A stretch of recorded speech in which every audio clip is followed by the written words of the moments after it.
good enough to play in the NBA. In my two honest opinion. Of course, he got the height, he got the size and the skills. Ka-Express, isang bomba na naman ang sumabog para sa Philippine basketball. At sa gitna ng kaguluhan ng second Gilas practice, may isa pang balita na mas lalong nagpatingkad sa pangalan ni Kevin Kembao. Confirm, sasabak si KQ sa isang exclusive private scrimmage ngayong July 15 o July 16 dito sa Pilipinas, sa Wynn, Las Vegas, hosted ng Excel Sports Management o ESM, isa sa pinakamakapangyarihang player agency sa buong US. Hindi ito simpleng laro, ito ay high-level scouting session kung saan piling NBA teams lang ang makakapanood. At kung susuriin nating mabuti, ito ang pinaka-importanting audition ni KQ sa buong karera niya. Ka-Express, alam nating hindi basta-basta ang EuroLeague appearance ni KQ, pero kung iyon ay pasilip lang ng gilas niya sa US competition, ito namang ESM scrimmage ay full spotlight. Walang crowd, walang hype, kundi purong basketball at NBA evaluation. Ganito ang klase ng mga event na dinadaluhan ng agents, executives at scouts na may desisyong magpapabago ng karera. At sa kasaysayan, bihira ang Pinoy na nabibigyan ng ganitong pagkakataon. Si Kevin Kembao lang, sa ngayon, ang nagdala ng ganitong momentum. Galing Gilas, tapos Korea tune-ups, tapos Las Vegas workouts, tapos ito. Bago pa man ang Asia Cup, baka may NBA contract na to. At ang tanong, paano nga ba napunta si KQ sa ganitong kaseryosang exposure? Paano siya naimbitahan ng isang closed-door scrimmage na kadalasan ay para lang sa mga top undrafted free agents o high-priority summer league prospects? At bakit ESM mismo? Ang agency na humahawak ng mga NBA All-Stars ang nagbukas ng pinto para sa kanya. Ka-express sa video na to, pag-uusapan natin ang lahat ng yun dahil ang mga tanong na yan ay hindi lang tungkol sa karera ng isang player. Ito ay salamin ng pag-angat ng buong Pilipinong basketball dream. At ka-Express, hindi pa man tuluyang lumalamig ang hype mula sa EuroLeague na appearance ni KQ. Ito na naman, may mas malupit, mas pribado at mas mahalagang yugto ang inaabangan ng buong Philippine basketball. At sa darating ng July 15 sa Las Vegas, July 16 to sa Pilipinas, si KQ ay kabilang sa mga piling player na iniimbitahan para sa isang exclusive private scrimmage na gaganapin mismo sa Wynn Las Vegas, isang luxury venue na karaniwang ginagamit ng mga top-tier sports agency sa US. Pero teka lang, hindi lang basta scrimmage ito ka-Express. Ito ay organized mismo ng Excel Sports Management o ESM, isang ahensyang kinilala bilang isa sa mga pinaka-powerful sa buong basketball world. Ngayon, bakit ito big deal? Well, simple lang. Sa buong kasaysayan ng basketball ng Pilipinas, iilan lang ang nakasali sa ganitong high-level opportunity kung saan mga NBA scouts, front office executives, at international talent directors ang nanonood. Hindi bilang fans, kundi bilang decision makers. Itong mga scrimmage na to ay hindi bukas sa publiko. Walang social media crowd, walang hype,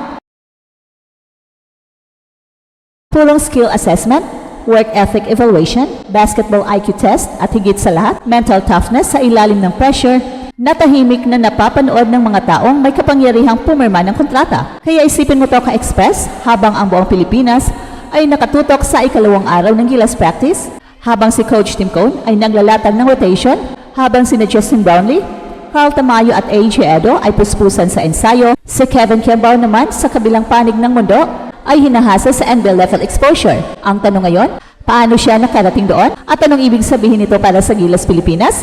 Isang step closer ba ito sa NBA dream ng buong bansa? Well, hindi ito haka-haka, hindi ito simpleng chismis.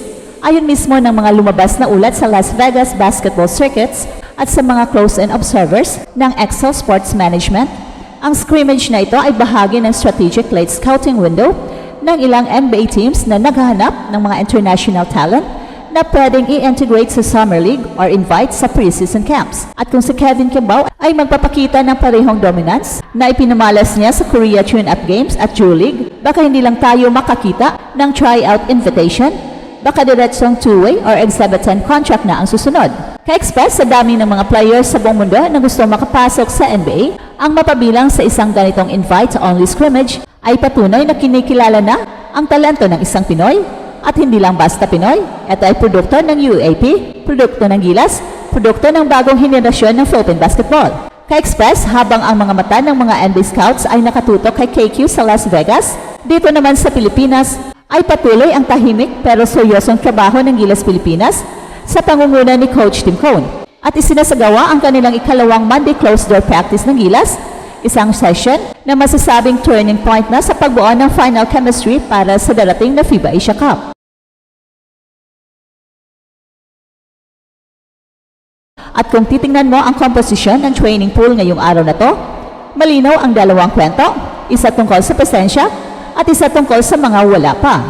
Present na ngayon sina Justin Brownlee, AJ Edo, Dwight Ramos, Chris Newsome, Japet Aguilar, Jamie Malonzo, Scottie Thompson, Troy Rosario, RJ Abayantos at iba pang PBA standouts. Ang core na ito ay ang bumubuo ng actual rotation na posibleng isalang ni Coach Tim sa mga tune-up games at mismong tournament. Si Justin Brownlee na kamakailan lang ay nakabalik mula sa thumb surgery ay all smiles and all business sa ensayo. Gustong patunayan na kahit may mga nagsasabi ng passing of the torch ay hindi pa siya tapos. Si AJ Edo meanwhile ay isa sa mga pinaka-consistent sa drills, showing mobility, hustle at court awareness na hindi mo akalain na may injury history siya. Pero syempre, absent pa rin ang ilang mahalagang peraso, sina Sergio Perez at Chumar Fajardo mula sa San Miguel at Calvin Aftana mula TNT ay wala pa dahil kasalukuyang naglalaro pa sa PBA Philippine Cup Finals. At ang isa pang malalim na tanong sa puso ng mga Gilas fans, nasaan si Kai Sotto? And as of the making of this video, wala pa si Kai sa training camp. Bagamat kumalat na ang balita kamakailan na siya ay nasa Pilipinas na, hindi pa rin siya sumipot sa ikalawang practice at wala pa ring opisyal na statement kung kailan o kung magpakita ba siya sa susunod na practice. Kaya kung sa Las Vegas ay may Kevin Kembao tayong ipinapakita sa buong mundo, dito naman sa atin ay may Kai Sotto tayong hinihintay, isang katahimikan na mas maingay pa sa ingay ng hiyawan sa arena. At ka-express, dito pa lang, makikita mo na ang ganda ng parallel. Sa isang panig, si KQ ay tahimik pero papalapit sa NBA. Sa kabilang panig, si Kai na binabantayan ng sambayanan kung kailan muling sasabak. At sa pagitan nila ang Gilas, patuloy na nagbubuo ng sandata, patuloy na naghahanap ng balanse,